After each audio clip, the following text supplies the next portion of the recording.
Hello, and welcome to What the Denmark, the show that decodes Danish culture. As well as our in-depth research that explains why something so normal in Denmark is confusing to outsiders, we also want to shine a light on people adapting to the Danish way of life. These episodes will feature an interview with someone about what they have learnt from living in Denmark, how this compares to their home culture, and any things they wish they had learnt earlier. What the Denmark is all about resolving cultural confusion, and so the more we can talk about these differences, both serious and, let's be honest, funny, the better. If you or someone you know has some interesting tips or stories to share, then stick around to the end for details on how to appear on the show. Okay, let's get started.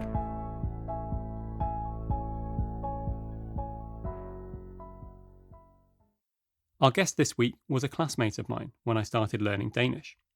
Esther is originally from the Netherlands and has lived in Denmark since August 2019.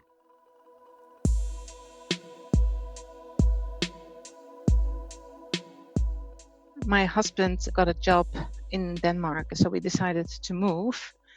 Before the Netherlands, I lived in France. After France, we lived 3 years in Israel, in Tel Aviv, and then we moved to Denmark. I always find it interesting learning about other countries, and so I asked Esther if there was anything that really characterised Dutch people and the Netherlands. The Dutch people, they really love their country and culture, so when there are events we can celebrate, we will. On the 27th of April, that's the birthday of our king. Everyone has that day off. Then everyone, really everyone, is dressed up in orange color. It's the national color of the Netherlands.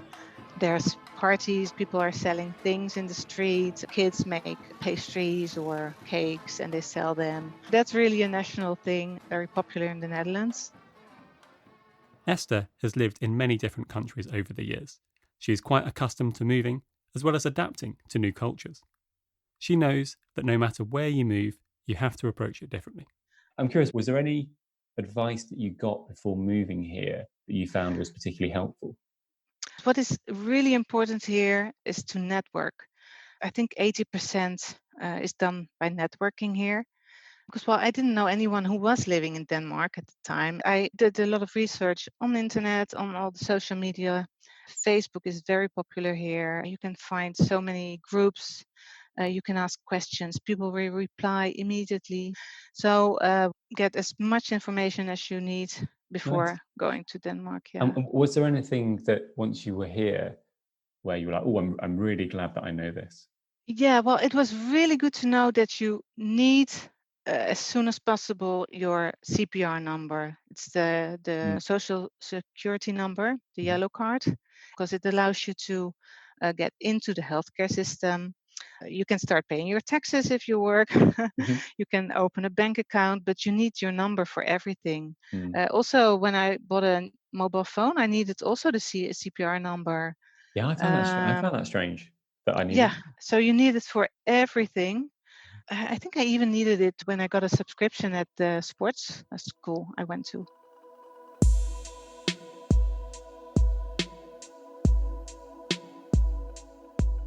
So when moving to Denmark, you need to know how to network and you need your yellow social security card. But to navigate in a new country, you also need to know a bit about the culture. And the first thing you need to do to impress Danish people is to make sure to be on time. The punctuality. If the meeting, for example, starts at 9 o'clock, they are there at 9 o'clock. You can't be 5 minutes late. For example, the other day I went to the dentist. I was literally 1 minute late and I got a call saying, where are you? I was like, what? I'm in the stairways. I'm there in 1 minute. I mean, being Dutch, we like to plan as well, but I think we're a bit more flexible. Okay. And here, yeah. Is there a particular sort of anecdote you can tell us about when you were like, oh, gosh, this is a bit more planned than I was expecting? Well, we had some friends here. Yeah, I remember that when I said, when shall we meet? And then she gave me a date 2.5 months later. And I was, huh? 2.5 months? Will I still be in Denmark? No. The Netherlands and Denmark are actually quite similar in a lot of ways. They are both smaller Northern European countries with an old monarchy, but that's not all they have in common.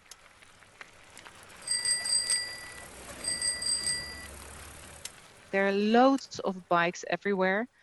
When I came to Denmark, I was really surprised to find as many as bikes here as in the Netherlands. I wasn't expecting that. Mhm. But I think the Netherlands is even more extreme, because when you arrive at the central station in any city, they have those really large parking lots only for bikes. Got it. So you feel somewhat at home with all this biking Yes. around. Oh, definitely. Yeah. And yet, even among the familiarity, the Danes insist on making it a little bit different. When they ride a bike, they pull up their hands when they stop. Oh, And they yeah. don't do that in the Netherlands, but here everyone pulls up their hand when they stop. Or it's in the beginning I was like, huh, why are they waving? But they were not waving at all. So it still strikes me when I'm on the bike. So Denmark and the Netherlands are very similar on the outside, but differ if you take a closer look. The two countries cover approximately the same area of land, and yet the Netherlands' population is more than 3 times the size of Denmark's.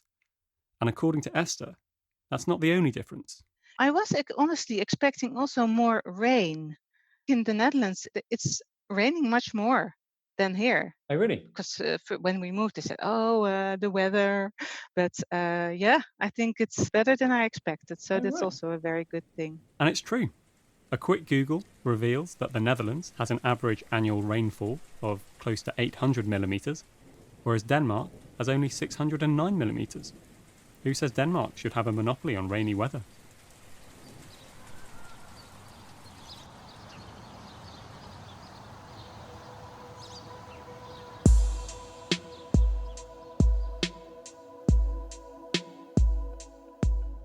I'm wondering, are there any sort of Danish food or drinks that you particularly like?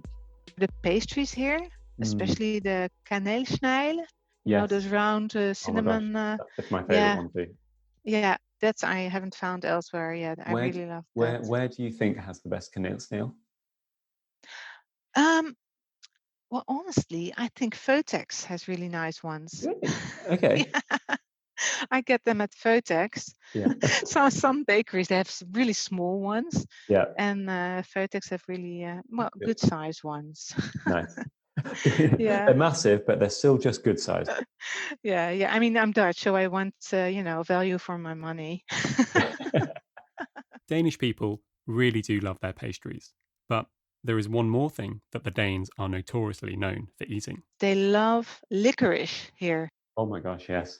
They put it in drinks. They mix it with chocolate. They even put it in ice cream. They put it everywhere. I mean, in the Netherlands, we have a lot of licorice as well. But and then last time my sister came and she said, "Oh, shall I bring licorice?" And I said, "No, no, I have all it takes here because they have so much here."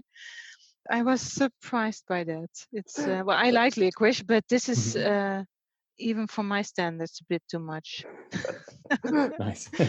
Yeah. I'm curious, have there been any sort of funny stories when you found yourself and you've realised, man, I don't understand Danish culture? Smørrebrød? Yeah. No, I'm like, what's so special about that? It's why do you say that? well, it's I'm like, it's just a piece of bread with something on it. Yeah, I mean, it's good, but it's for them, it's a really big thing. Yeah, for the Danes.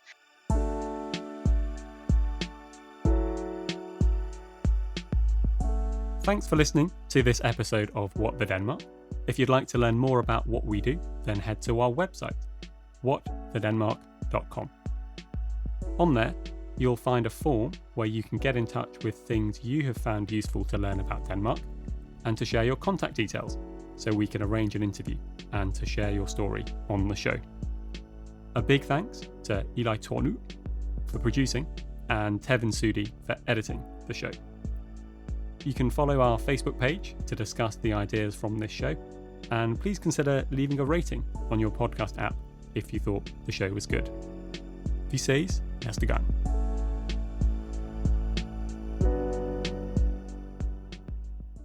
Is there anything else that you think is relevant to share? What I did maybe not mention is the Danish houses or apartments, the bathrooms. They are so small. I've got some friends where it's like you can sit on the toilet, brush your teeth, and have a shower at the same time. Exactly. Right. Yeah, I think that is really funny.